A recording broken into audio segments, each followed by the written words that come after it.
So let me ask you some questions. As you begin to look out on the future, look out on this year, let's take personal inventory. What has brought you here? As you begin to look at the things that took place this past year, did you get out of it what you wanted? Did you achieve the goals that you set out to achieve? What part of your life or what things did you do that you don't want to be a part of your life? Are there any people, as you begin to look at your life and look at where you want to go and what you want to do, are there any people that might be some dead weight that you need to think about unloading? Because what you have found through that relationship, that it's more toxic than it is nourishing, it's more debilitating than it is empowering, and so now you've got to make a decision. See, many of us won't be able to move forward because we're not taking true inventory of our lives. As you begin to look at your emotional, your spiritual, and intellectual development, how many books did you read? How many seminars did you attend? How many classes that you take to begin to develop yourself professionally, to improve your craft or your skill? How many new things that you learn? Just take some personal inventory, just thinking, beginning to know yourself. What are the things about your past that has influenced you right now? What's your philosophy of life? What are your beliefs, things that you feel very strongly about? What are some of the things that you have picked up along the way that you've been doing them for so long you think that they're you, that you need to begin to re-examine them and perhaps get them out of your life? See, a lot of things we're doing, we do unconsciously because we picked it up somewhere in life. A friend of mine out of Chicago named Rhea Steele, I was at her house to have dinner, and Rhea, who was born in Chicago, has a tremendous Southern drawl. After I met her mother, I said, where did Rhea get her Southern drawl from? She said, my sisters came up from Kentucky, and they used to be her babysitter. And she picked it up while in their presence. And Rhea still has that drawl. What is it that you've picked up somewhere in life that might be a liability to you? What fear, what beliefs that you're holding on to tenaciously that's no longer allowing your life to work?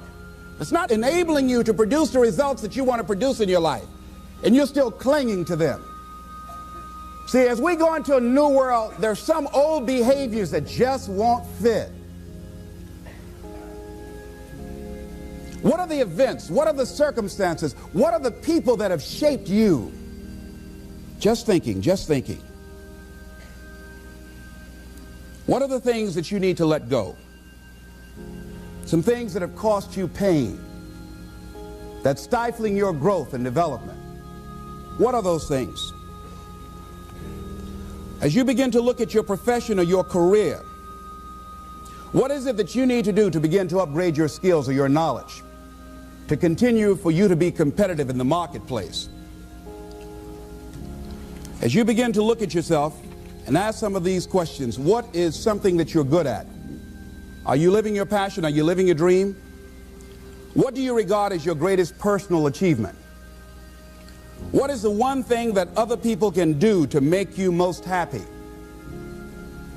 Just think about these things. What would you do if you had 1 year to live and guaranteed success in anything you decided to do? What would that be? What would you do with your life if you had it to live over? Getting to know yourself. What is one value, one deep commitment from which you would never bulge? What is one cause that you would like to become involved in to make a difference on the planet? I work in the Cook County Jail in Chicago. It gives my life a great deal of joy and fulfillment. Have you found something like that in your life that you could enjoy doing, working with people? I have a friend that's working with physically handicapped people. She said it's been the most rewarding experience she's ever had. She used to be a constantly depressed individual, always feeling sorry for herself. It has changed her life. She's a grateful person. She's found something that she's lost herself in. What is your biggest setback, failure, or defeat of the past year? What is it about you, if somebody really knew, they wouldn't get into a relationship with you?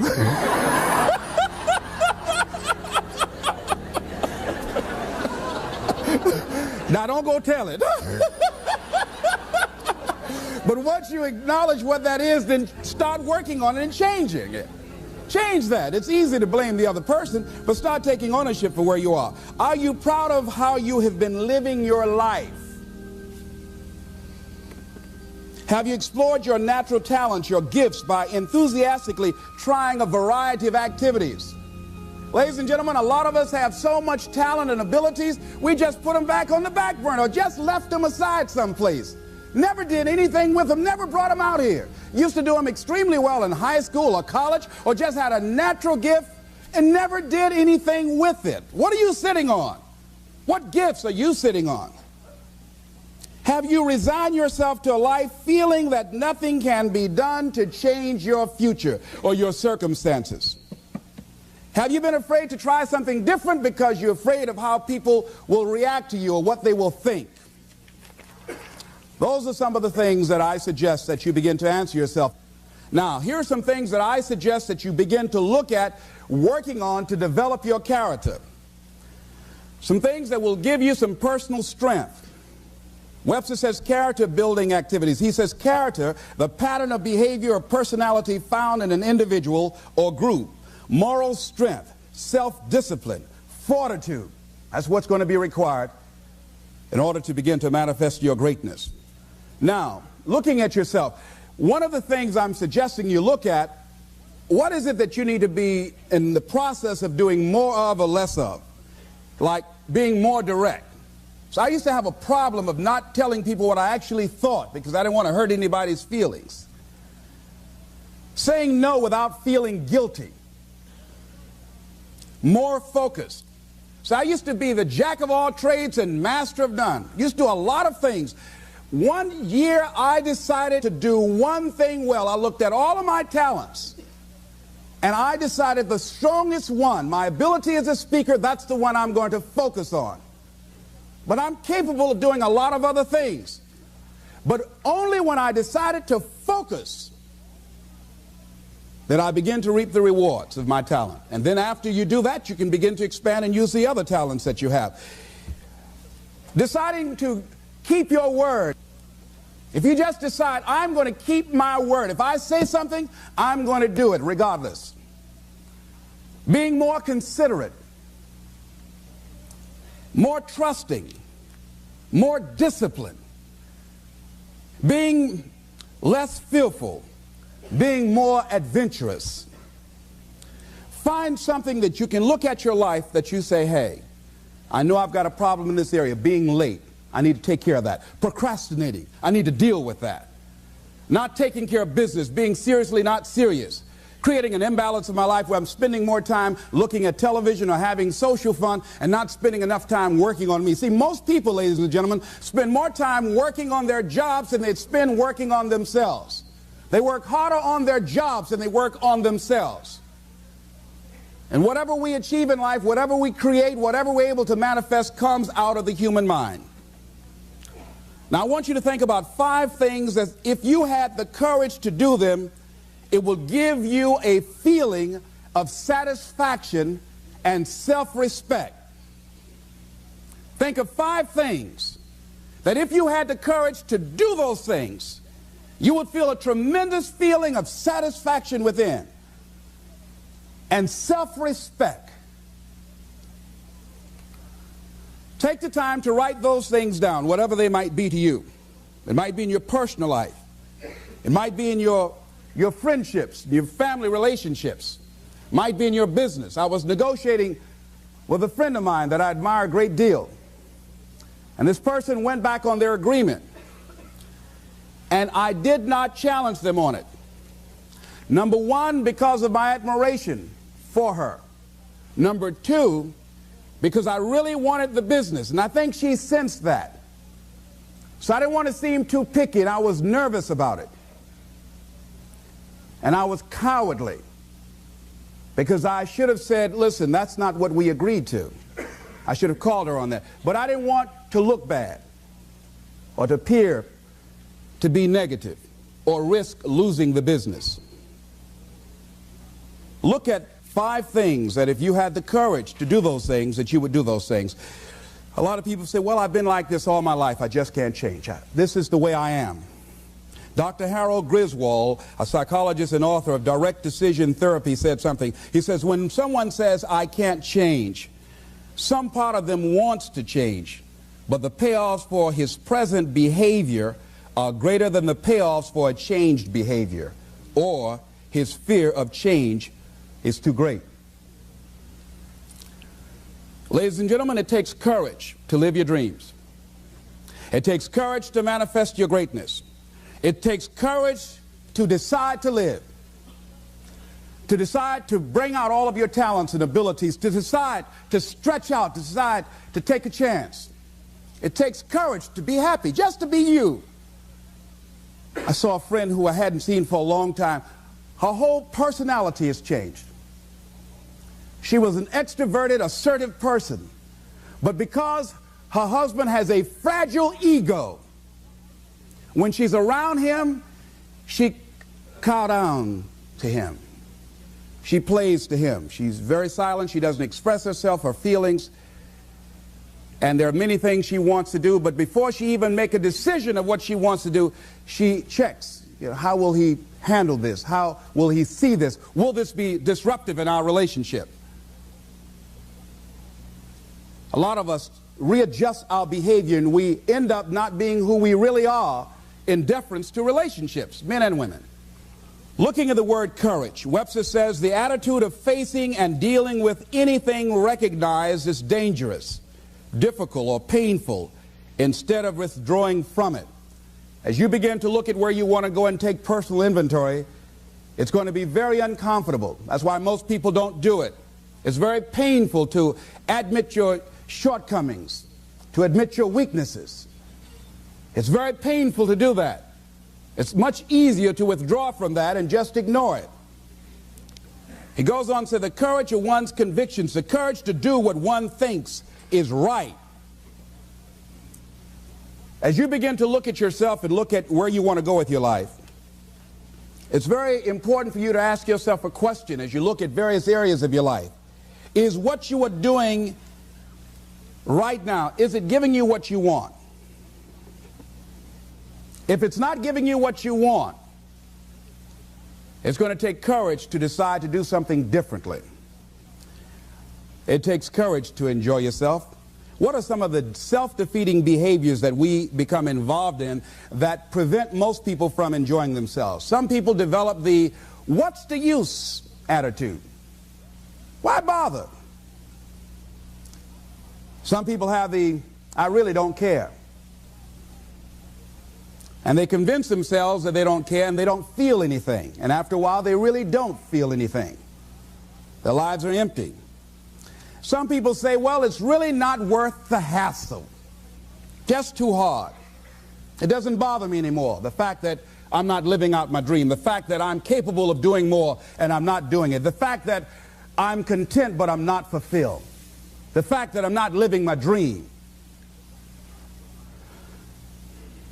Tom Rusk and Randy Reed, in a book called I Want to Change But I Don't Know How, said people go through life many times playing it safe. He says that's the secret hope, that they say to themselves, if I never let myself feel too good, maybe I'll never get hurt too badly. A lot of people don't ever do the things they're capable of doing because they allow themselves to go along with the crowd, following the crowd. Many people have things they want to do, and they find themselves in relationships with people who are addicted to mediocrity, and they allow their behavior to influence their behavior. Following the crowd. Many people don't do it because of the fact that they allow their lack of self-confidence to immobilize them. I remember when I wanted to go into business for years, that was an agonizing thought in my mind. I wouldn't try it, because I didn't believe that I could make it. Of the 5 things that you would like to do if you had the courage to do, I want you to pick one thing. Pick one. And here's how to set it up for yourself that will help free you and get you unstuck. What is the worst thing that can happen if you do it? What's the worst thing that can happen? Let's say going into business for yourself, or changing careers, or getting a divorce.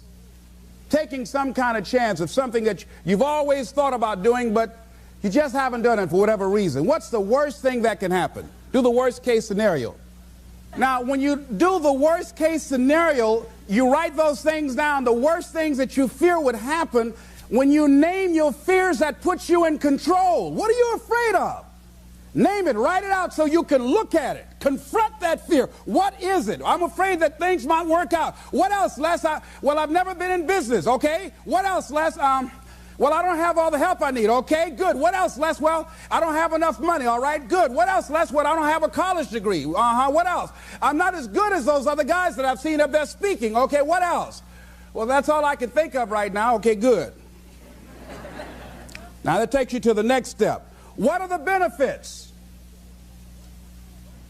What are the benefits of your acting courageously, taking life on?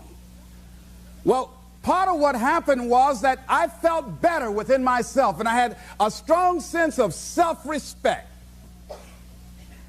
Going into business for myself, I made a lot of mistakes. Sometimes I was down on myself. I felt stupid. I felt dumb because people who were in business said, why would you do something like that? Well, I didn't know. Boy, were you really dumb.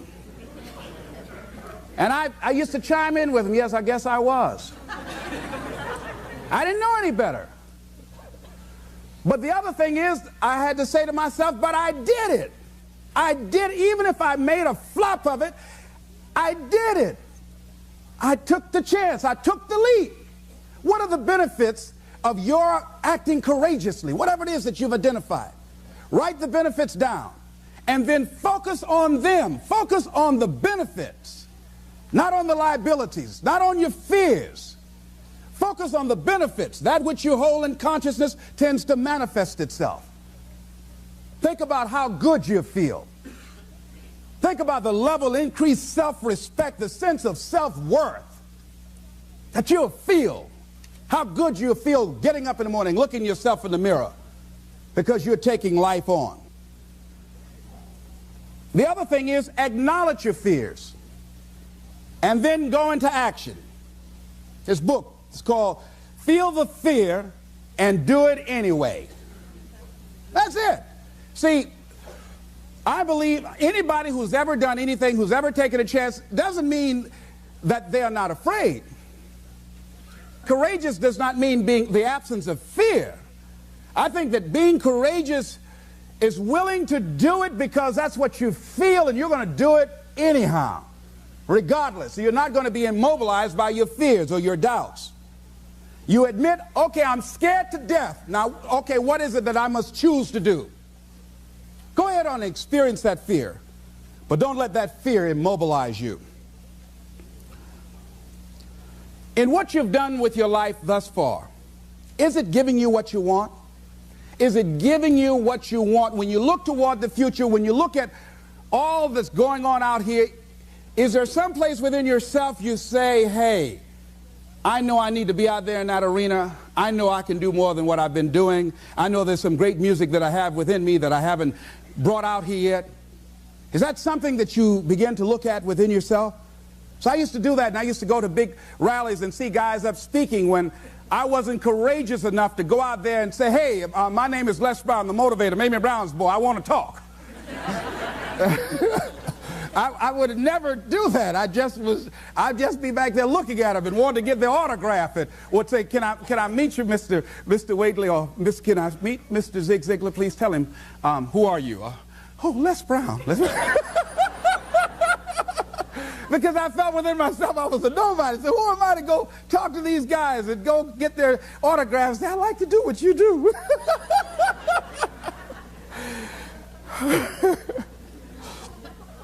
See, I say if you look at your life, and if you're not getting what you want, you owe it to yourself to do something differently.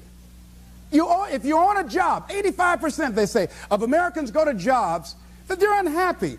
If you're doing something 8 hours a day that you don't like, it's not giving you what you want, it's not giving you a strong feeling of satisfaction and fulfillment, you're miserable, you hate to go there, you're depressed just thinking about it.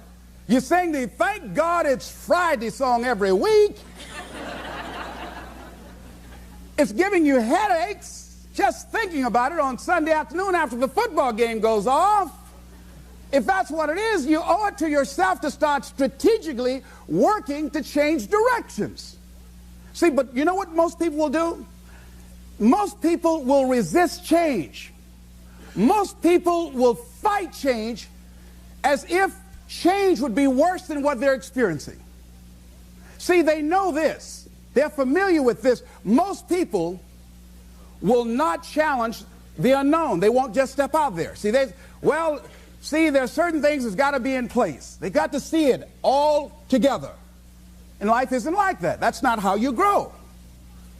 So as you look at your life, you're saying, I'm not getting what I want. As you begin to look toward the future, begin to know that whatever it takes for you to create that, you've got that in you. You've got that. You've got genius in you. You've got goodness in you. You've got creativeness in you. If you decide to take the initiative to change the current quality of your life, I say to you that you will find that the universe is on your side, that life is on your side. Now, will it be turbulent? Yes. Will it be easy? No, no. Will you have some opposition? Yes. Will I make a lot of mistakes? Yes. Will I get hurt? Yes. Yes.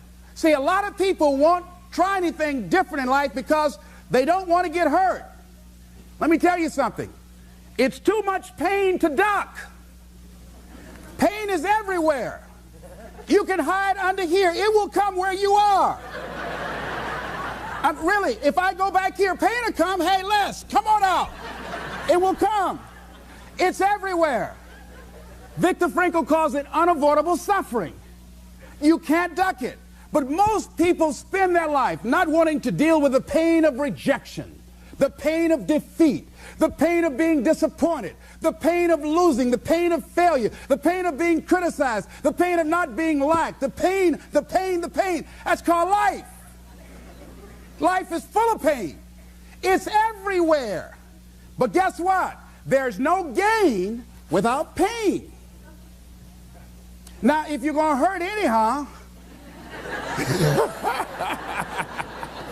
get some yardage out of it.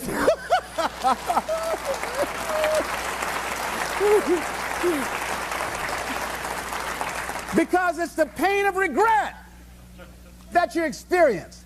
If I had it to do over again, that's a pain. Don't you know that's something? When you know, I was in a seminar once and this lady stood up. If I had my life to live over again, she talked about all of the things that she would do. And you can feel the pain of regret in her voice. The pain of regret. She still experienced pain. She was trying not to experience the pain of defeat, the pain of disappointment, the pain of loss, the pain of lack of support. And she still experienced pain. It was right there. We can't get around it. Most people are governed by their habits, their fears, and the opinions of others. A lot of people never try anything differently because they have been convinced by people in their lives that they value that they can't do it.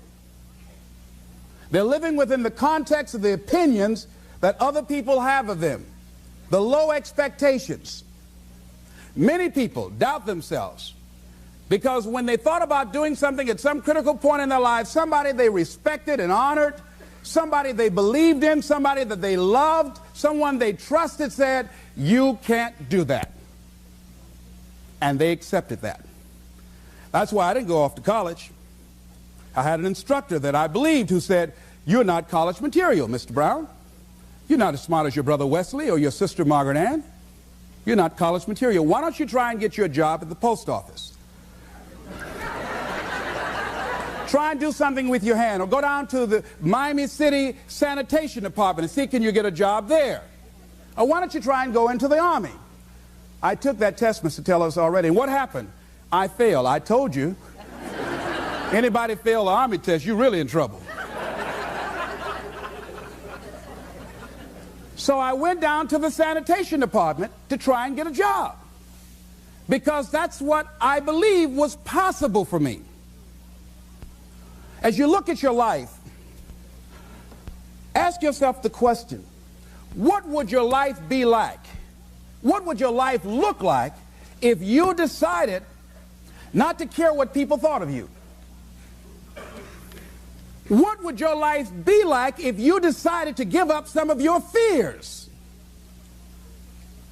What would your life be like if you decided to become courageous? What would your life be like? If you decided to act on your dream, if you did what you felt in your heart. You know what courageous means? Tom Rusk and Randy Reed said. They said that courage comes from a French word which means of the heart. How does it feel to you? He says that courage, you know, it takes courage to live. Says most people go through life not allowing themselves to step out because they don't want to let go. They don't want to be blown around. They don't want to be moved. The courage to face life's whirling wind of contradictions. The courage to love yourself. The courage to love.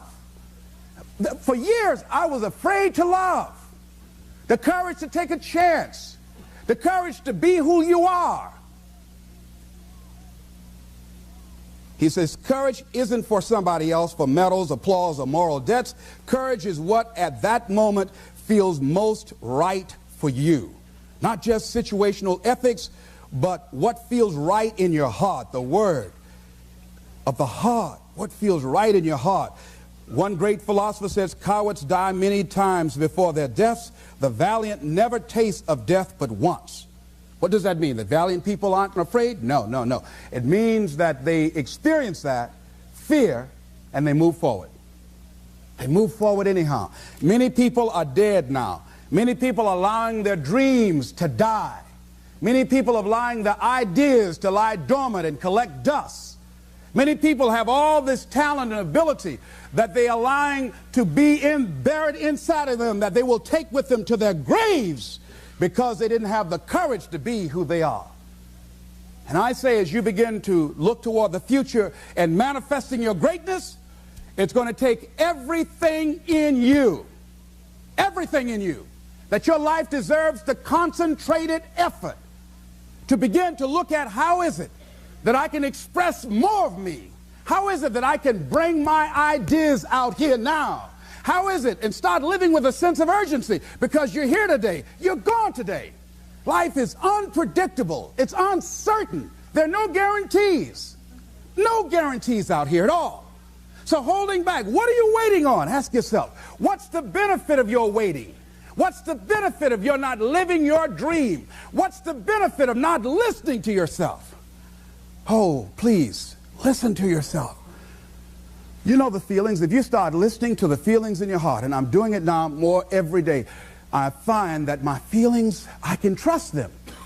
And I say to you that as you look toward the future, you look at life on a daily basis, if there's something that you have been given, if you've heard something within yourself that you know that what you're doing now doesn't fit for you, it doesn't work for you, it's not giving you what you want, and there's something else that you want to do, don't allow that inner doubt in you to talk you out of it, to build a case on why you can't have it, to tell you why you're not good enough.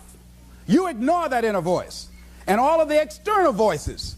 Don't judge the possibilities for what you can do based upon the circumstances, because the circumstances won't determine who you are. Don't determine what you're able to do based upon your resources. Don't determine what's possible for you based upon where your life is right now. Where your life is right now is not you. That's just what it is right now. But the possibilities for you are unlimited. If you're in a rebuilding process, it's unlimited. If you're coming back from adversity and devastation, it's unlimited of what you can do. That's the capacity of human beings. It doesn't matter how many mistakes you've made. It doesn't matter how many flops you've had. It doesn't matter how much money you've lost. In fact, I see it only as an investment of what you learn from life, not losses, but investments of what's possible for you. And I say to you that once you start listening to yourself, and as you begin to act on your dream, as you start just trying to find your way, doing what you can with what you have, you will start seeing things opening up for you. You'll start attracting people. You say, where'd they come from? Things will start coming together, clicking for you. You say, whoa. You start brainstorming. Ideas will come out of nowhere as you focus on it. The key to it is to begin to focus on what it is you want to do. Why, Les? Why is that important? Because as you focus on that which you want to do, that which we focus on, that which we give our energy to, it will begin to multiply. It will begin to expand. It will begin to develop your consciousness. And out of that comes your greatness. Out of that comes a commitment. Out of that comes a passion for life. Out of that comes a special power that you have in you that you haven't even called on yet. See, the powers that we have will never reveal themselves if we don't challenge them, if we don't put ourselves in a position where we have to use them. So one of the most important things is reading a book that's a really interesting book called Instant Millionaire, and the guy said, put yourself in a position where you can't retreat, where it's do or die, sink or swim. Here's what you'll find out. You'll develop incredible swimming skills. Or swallow half the pool of life. You'll find yourself stroking unlike you've ever seen before. Through the inspiration of desperation, you'll become more creative than ever before. So what is it? How do we handle that whole piece? Throw your whole self into it. See, most people go at it tentatively. They don't give all their stuff. They don't concentrate. They don't put everything they've got in them. One guy wrote a book called All You Can Do Is All You Can Do. And all you can do is enough. But he said, make sure you do all you can do. And if we're honest this evening, we know that we haven't done all we can do. So as we look at the future, we can decide that from this day forward, as I look at my personal relationships, if I look at my professional relationships, if I look at my family relationships, as I look at all the dimensions of my life, looking at myself mentally, emotionally, and spiritually, I'm going to do all I can do to develop me, to bring my talent out here, to make a contribution to life. I don't know what you want to do. Here's what I know about you, that you've got greatness within you. As you look toward the future and developing your greatness, begin to know that your life is worth the effort. Is it easy? No. Is it worth it? Yes. Yes, your life is worth it.